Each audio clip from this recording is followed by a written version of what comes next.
నమస్తే, నేను Vamshi. Welcome to i news. భారతదేశం ఇప్పుడు శక్తి రంగంలో సరికొత్త శిఖరాలను అధిరోహిస్తోంది. ప్రధానమంత్రి నరేంద్ర మోడీ రాజస్థాన్ను సందర్శించి ₹1,00,00,000కు పైగా విలువైన అభివృద్ధి ప్రాజెక్టులకు శంకుస్థాపన చేశారు.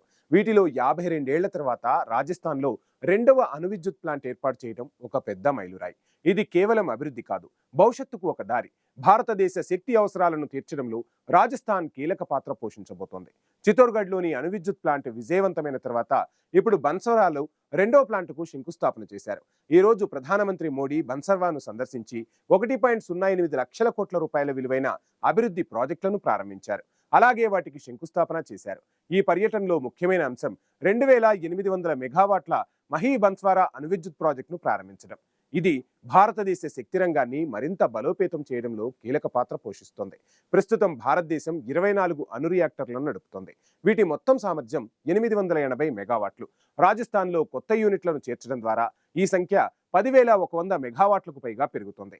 ఇది రావత్ భట్టను దేశంలోనే అతిపెద్ద అణు సదుపాయంగా మారుస్తుంది. తమిళనాడులోని ప్లాంట్ను కూడా అధిగమిస్తుంది. రాబోయే బన్స్వారా అణువిద్యుత్ ప్రాజెక్టు అదనంగా 2,800 మెగావాట్లను జోడిస్తోంది. ప్రధాని మోడీ బన్స్వారా పర్యటన భారతదేశ శక్తి లక్ష్యాలను నెరవేర్చడంలో ఒక ముఖ్యమైన కీలక అడుగనే చెప్పాలి. రాజస్థాన్ ఇప్పటికే సౌర విద్యుత్ ఉత్పత్తిలో నెంబర్ 1 స్థానంలో కొనసాగుతోంది. దేశానికి అవసరమైన సౌర విద్యుత్తులో 70% రాజస్థాన్లోనే ఉత్పత్తి అవుతోందన్న విషయం కూడా తెలిసిందే. ఇప్పుడు మహీబజాజ్ సాగర్ వద్ద ప్రధానమంత్రి 2,800 మెగావాట్ల అణువిద్యుత్ ప్రాజెక్టును అంకురార్పణ చేశారు. ఇది రాబోయే 6 సంవత్సరాల్లో కార్యరూపం దాల్చడం పక్కా అంటున్నారు విశ్లేషకులు.